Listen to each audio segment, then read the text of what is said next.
Hello viewers, আসসালামু আলাইকুম। কেমন আছেন সবাই? আশা করি সবাই ভালো আছেন।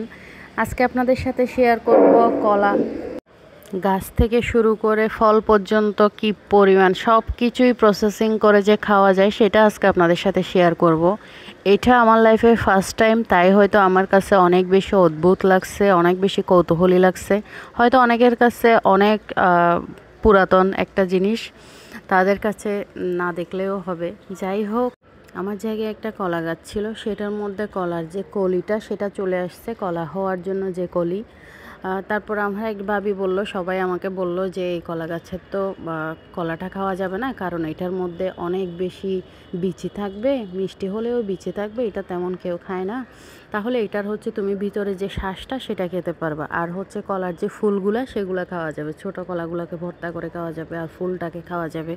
যাই হোক, আমিও ওনার কথা মতো রাজি হলাম, ঠিক আছে কেটে ফেলেন। তাহলে সে কাটার জন্য নেমে গেছে। কি সুন্দর একটা প্রসেসিং দেখেন, ভিতর থেকে কি সুন্দর একটা শ্বাস বের হইতেছে।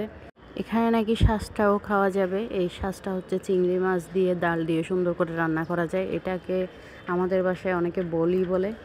এটা খাওয়া যায়। তারপর হচ্ছে এটাকে ছোট ছোট করে কেটে রাখা হয়েছে। কাটার প্রসেসিংটা আপনাদেরকে অবশ্যই দেখাবো। তারপর হচ্ছে কলার ছোট ছোট কলাগুলোকেও ভর্তা করে সিদ্ধ করে খাওয়া যাবে, তারপর ফুলগুলোকেও সুন্দর করে ভেজে খাওয়া যাবে। এই আর কি, 3 রকম। যখন কলাটা পাকবে তখন দেখা যাবে আরও 4 পদ হবে।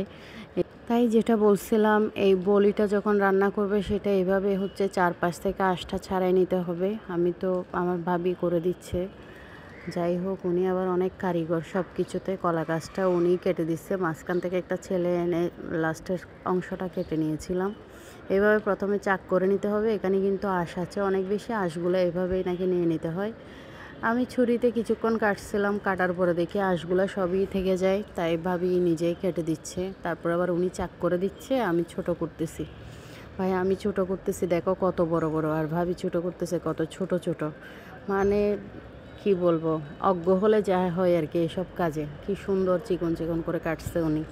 তারপর সেগুলো হচ্ছে পানিতে রাখতে হয়, চাল ধোয়া পানিতে হলে নাকি ভালো। এদিকে হচ্ছে প্যালন বিচি নামে একটা বীজ আছে, সেটা সুন্দর করে ডেলে নিছে। ডেলে নেওয়ার পরে এটা পানিতে ভিজতে দিছে ভাঙাইয়ে।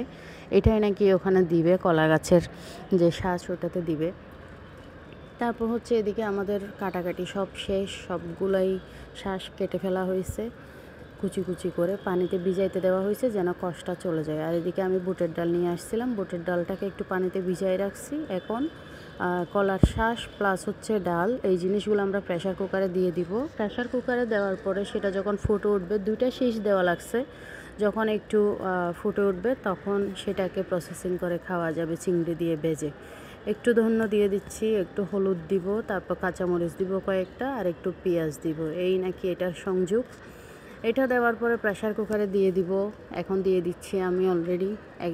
এই প্রেশার কুকারটা হচ্ছে আমার 7 লিটারের। এটার মধ্যে প্রায় 7 লিটার তো মাস্ট বি হয়ে গেছে। হালকা করে আমি কুসুম গরম পানি দিয়ে দিচ্ছি। এভাবে দিয়ে প্রেশার কুকারের ঢাকনাটা আটকাই দিব। দেওয়ার পরে বাকি যেগুলো আছে ডাল প্লাস আরেকটু শ্বাস থেকে গেছে, সেগুলো আমি রাইস কুকারে বসাই দিব। এই যে মরিচটাও দিয়ে দিলাম, যেখানে যেহেতু লাল মরিচ হবে না, লাল মরিচ দেওয়া যায় না, হয়তো অনেকে দেয় আমি জানি না। আমি এটার প্রসেসিংয়ে এই ফার্স্ট টাইম দেখতেছি। কলা গাছ কাটা থেকে শুরু করে এই জিনিসগুলো ওরা কিভাবে করে কিভাবে কয়, এই আমি ফার্স্ট টাইম দেখতেছি, সেজন্য আমার কাছে অনেক বেশি কৌতূহলী এটা।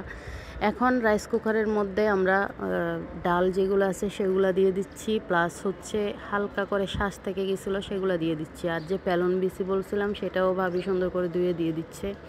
তারপর এটা আমরা রাইস কুকারে ফুটাতে দিয়ে দিব একটু নরম হওয়ার জন্য। এই শ্বাসটা কিন্তু অনেক বেশি নরম, এটা অন্য অন্য শ্বাসের মতো আসলে শক্ত না আর কি। যাই হোক, রাইস কুকারেরটাও হয়ে যাচ্ছে প্রায়, আমরা তুলে দিব এখন। আর এদিকে প্রেশার কুকারে শীষ দেওয়া শুরু করে দিয়েছে, হয়ে যাবে। তারপর নামায় রাখবো। তারপর সকালবেলা আমি ফ্রোজেন করে রাখবো, আর একটু করে হচ্ছে রান্না করব আর কি। এদিকে রাইস কুকারেরটাও প্রায় হয়ে গেছে। এগুলো ফ্রোজেন করে রাখলে হয় কি, আমি যখন চট্টগ্রামে চলে যাব তখন সেখানে মাঝে মধ্যে রান্না করা যাবে, কিন্তু সব তো আর একসাথে খাওয়া যাবে না, সেই জন্য এভাবে প্রসেসিং করা। যাই হোক, কলার ভর্তা আর কলার যে ফুল কাটা সেগুলো যদি কখনো দেখা হয় তখন আপনাদের সাথে শেয়ার করব। আল্লাহ হাফেজ, ভালো থাকবেন সবাই।